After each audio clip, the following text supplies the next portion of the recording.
Hi, my name is Abby Smith. I'm here to interview Angela Smith to find out how technology played a part in the lives of people from a generation other than that of the average college student today. So, Angela, what type of technology was made available for you to use when you were in grammar school? I remember when I was about in the 5th grade, everybody was very excited about a new technology that would project sentences on the screen, and you could speed it up or slow it down, and it would teach you how to read faster. I don't remember what it was called, but that was big stuff.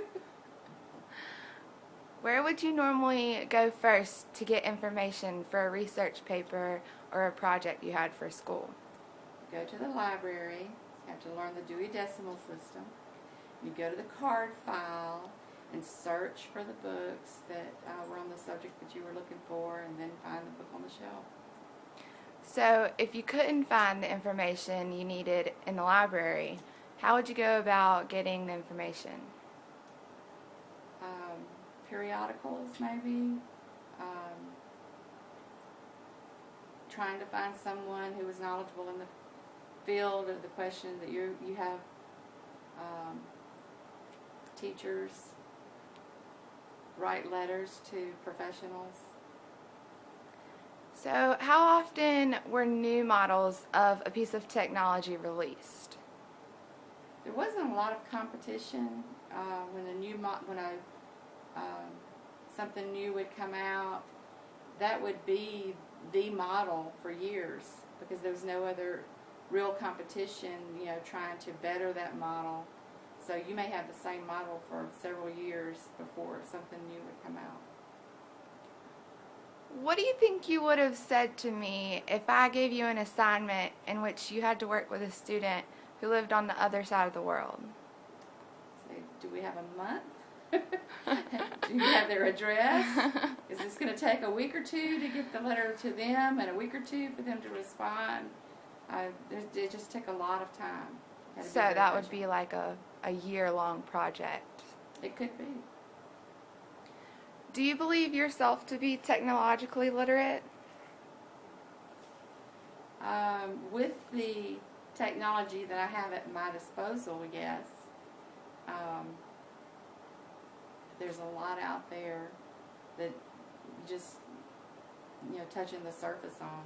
And really the computers that we're using today, most of us don't use anywhere near 10% of the capacity of what it can do. In what year did you buy your first computer? Let's see, my youngest daughter was in the 6th grade, so that would have been around 2000. What year did you decide to buy your first cell phone? Let's see, that would have been about 2002, 2003. How many hours out of the day would you estimate you use technology for either your work or personal use? I think we'd all be surprised how much we use technology. In fact, I saw this question asked in a magazine, and it talked about how many times a day do you interface with a computer, and you just guessed like 15, 20, and it was in the hundreds, because every red light you come to, just about everything that you do throughout the day, there's some computer that's involved. So today, where would you go first to find information? We Google it.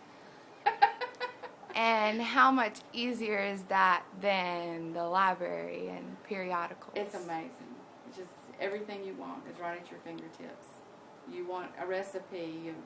In fact, I did that today. My daughter had a recipe for pumpkin spice bread, and I put all that in, got the recipe immediately.